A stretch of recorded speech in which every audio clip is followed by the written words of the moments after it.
Hello there, and welcome to Astro Harry's Astronomy Club.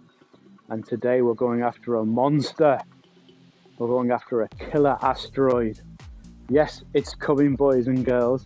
It's everything that Hollywood told you. So we need Morgan Freeman, we need Ben Affleck, and we definitely need Bruce Willis in a vest, in a spacesuit for this one.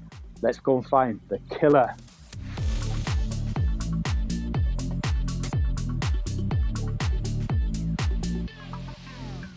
So, ladies and gentlemen, what is this asteroid all about? Well, you do an image search on the internet and look, death and destruction, kaboom, kaboom.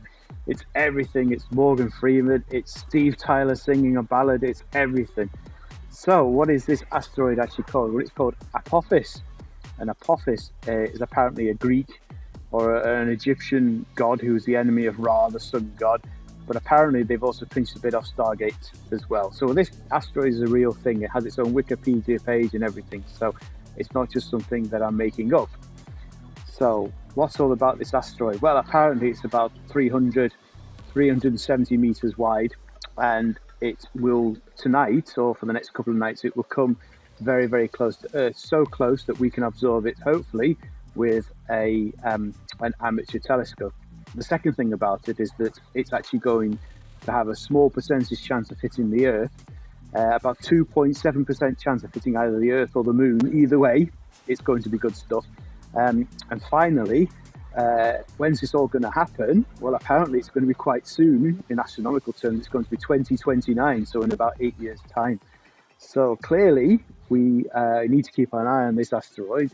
They reckon that if it does go bang, then it will cause a massive crater.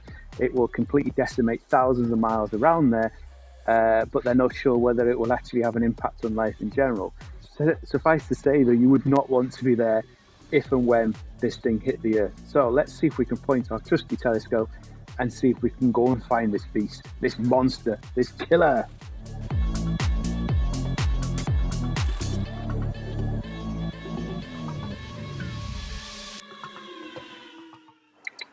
So, how are we going to find this potential beast and this destroyer of life? Well, I've fired up my trusty Stellarium in a web browser, and this has a list of just about anything that you could find. So we're going to just put the name of the beast, and as you can see straight away, it comes up in the little bar. So let's give it a click, and we go find out where it is. Now I'm 55 degrees north, so it's quite close to the horizon there. So as you can see from the screenshot, it's not far away from Sirius, which is great. So that's good. But the problem I've got is that I am using Celestron software, CPWI, and it doesn't have this in its database. So what I need to do is to zoom in and to find a star nearby. So we're going to give it a quick zoom in as far as I can, and then have a look around, click on the star. That looks like a star there. And then we're going to get the name of that star, which is that very catchy name of Gaia DR2, and then about 3 people's telephone number. As you can see, it's got a magnitude of 15, which is quite pushing it already. The actual asteroid itself tonight is between 15 and 16 in magnitude. But the other thing to note about this asteroid is that, if I zoom out slightly, I'll see if I can demonstrate this for you. Just 1 second. So we have the asteroid there in the center. Now, if I fast forward the sky, you'll actually see it's going to be moving amongst the stars. So it's not a static object. It's not like, say, for example, the moon, which will be roughly in the same place throughout the night sky. As you can see, every minute this thing's going to be moving. So the hope with this is that I can take a few shots, a few single images, and then look to stack them or to put them together in like a mini movie, so you can actually see this killer monster as it nonchalantly goes across the night sky, taunting us with destruction and death. Let's see how we go. Click, click, click, testing. So right guys, what I've done is I have put the coordinates of our killer asteroid in, and as you can see, the sky's moving on the screen. That's not the special effects, that's Stellarium. So I put that into my software, which is this here, this beast. Great software, by the way, CPWI, great stuff. So I put that in there. And then what I'm doing is I've got the stars in sharp cap. I'm not quite sure if you can see with the glare, but where my mouse is there is approximately where the asteroid should be. So what I'm going to do now is I'm going to do some stacks, and I'm going to see if we can reveal the beast. So let's put the live stack on there. And as I say, that this should be around here somewhere. So if I go back to my stellarium, if I drag this back, so let's see if I can center it and just pause it for a second, because I'm right zoomed in, this thing is going to be, you know, moving all the time. So if I do that, and then if I zoom in, see if we can get that a bit clearer. So I've zoomed in, probably a bit too far. So there we go. So got those 3 stars at the top, and then we've got the 1 star underneath. So let's get back here. There's our 3 stars at the top, and our 1 star underneath. So it's here somewhere. So let's go and see what we can do about stacking. So I'm just going to resume this, and then we'll be back when I've got some stacks.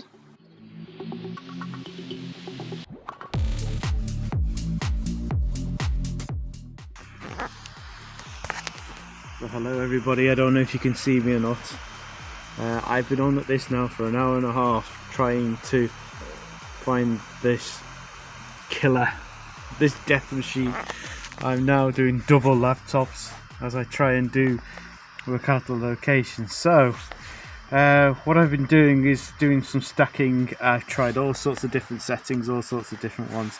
Because the object is slowly moving across the sky, I have a feeling that it's fooling the stacking software. So that's where Stellarium has it right now, as you can see. And that's my stack. You see the 2 stars on the left and the 1 star on the right next to it. Well, that's them to 90 degrees. And then we have a little star there in the middle, and then a very faint star there, and that is, let's just get this right, that is those there. So I'm definitely in the right ballpark, but right there not that you can really tell, is where the Killer Asteroid is. So whether it's picking it up and it's that smudgy line and it's just basically treating it like a smudgy stacky sort of line, I'm not sure, or whether my setup just isn't sensitive enough to pick this up. I honestly really don't know, but I'm going to keep at it. I'm going to keep trying. These are 4-second stacks. I'm going to have a go at longer stacks, change the gain settings, maybe see what I can do. I've also knocked the colour off, so although this is a colour camera, I've knocked it off and I've got it down to black and white, just so I can get that contrast there. So, you know, we'll have to sort of see, but the good thing is it's a beautiful night, clear skies, so yes, let's see what we can do. I'm going to whisper this very quietly, but I think I've got it.